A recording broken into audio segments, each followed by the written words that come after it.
Bonjour tout le monde, bienvenue sur ma chaîne YouTube, j'espère que vous allez bien. Si vous cherchez des idées DIY et bricolage, vous êtes au bon endroit. N'hésitez pas à vous abonner et un petit pouce si la vidéo vous plaît.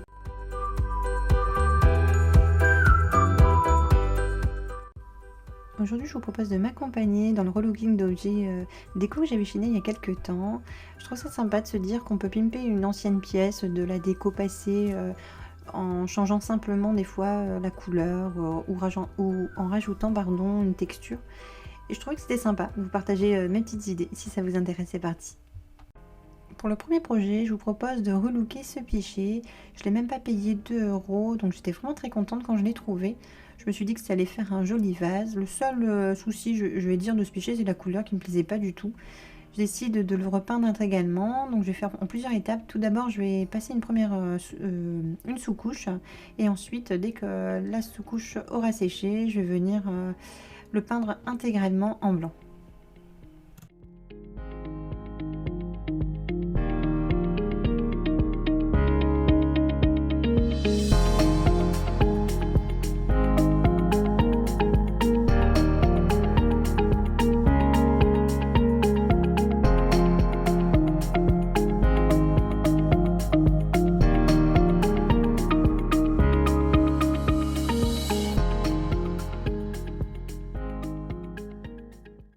Dès que la peinture est terminée, je vais venir ajouter une matière à mon pichet. Pour cela, je vais utiliser un pistolet à colle et de la corde.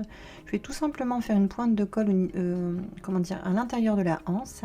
Et ensuite, je vais venir enrouler ma corde autour de la anse sans serrer vraiment. On va voir transparaître le blanc dessous, mais je trouvais que c'était assez joli. Et ensuite, pour terminer à la fin, je vais mettre une petite pointe de colle en bas.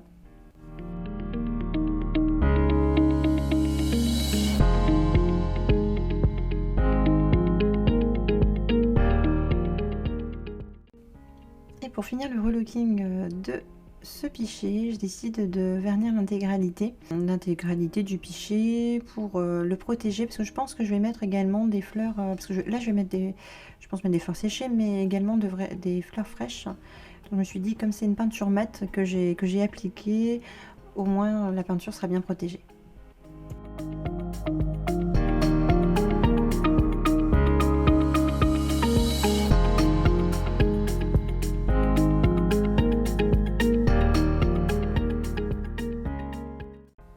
Pour le deuxième projet, je vous propose de relooker un panier que j'ai chiné, que je trouvais très très sympa.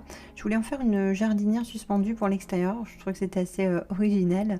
Par contre, si voilà, ce DIY, si je l'avais fait pour l'intérieur de la maison, j'aurais sélectionné des paniers beaucoup plus petits, genre ces paniers que je vais vous montrer un petit peu en photo, ou alors des paniers avec des matières, etc. Mais beaucoup plus petits, parce que c'est vrai qu'un grand panier comme ça, c'est un peu compliqué à suspendre et à disposer dans la maison.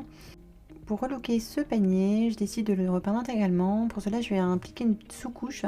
Bon, par contre, je l'ai fait au pinceau et sincèrement, avec les paniers comme ça, c'est très compliqué. J'avais pas de bombe, donc ça m'embêtait d'en acheter une. Donc j'ai fait voilà, avec ce que j'avais.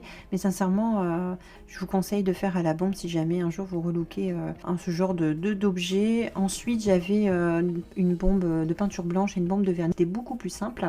Donc je vous ai mis une petite photo de ce que j'ai utilisé. Et ensuite, dès que c'est terminé, je suis venue créer la tâche qui va me permettre ensuite de suspendre ce panier. Pour cela, j'ai décidé d'utiliser de la corde macramé de 2 mm et je vais venir couper des longueurs de macramé. Donc par contre, moi, pour mon DIY, j'ai été un peu trop court au niveau de la corde. Je vous conseille de prendre vraiment plus long, même limite trop long, comme ça vous n'avez pas de découpe à faire à la moitié de la création. C'est moins esthétique, mais bon, je n'ai pas recommencé, donc j'ai laissé un peu comme ça, mais sincèrement, je vous conseille de laisser des grandes longueurs de macramé. Pour suspendre mon panier, je décide d'utiliser les nœuds plats. Pour cela, vous allez avoir 4 fils. Vous mettez toujours les deux au milieu, toujours les mêmes. Vous allez placer le fil de gauche au-dessus des fils du milieu et le fil de droite au-dessus du fil de gauche et ensuite en dessous dans le petit trou. Et ensuite, on va inverser. On va commencer par le fil de droite.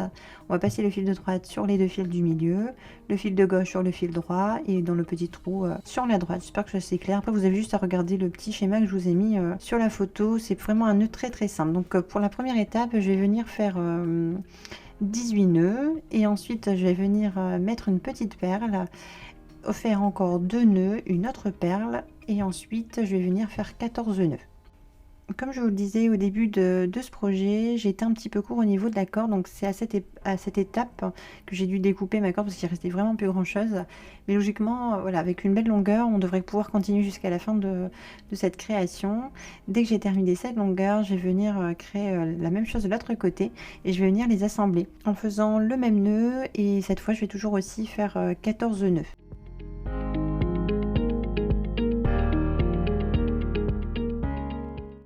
Dès que j'ai terminé les corps de chaque côté, je vérifie que tout va bien et voilà, déjà je suis très contente du résultat et je vais venir les assembler maintenant grâce à un anneau en bois. Je vais venir passer mes fils de macramé à l'intérieur de l'anneau et je vais venir faire le même nœud plat.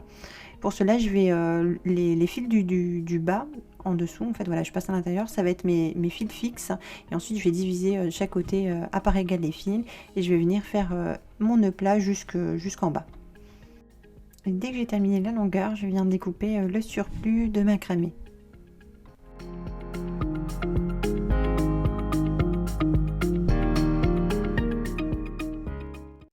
Voilà les amis, ma vidéo se termine. Comme toujours, j'ai pris beaucoup de plaisir à vous partager mes petites idées. N'hésitez pas à vous abonner si vous voulez découvrir mes prochains projets. En tout cas, je vous fais des gros bisous et je vous dis à la prochaine vidéo. Ciao ciao!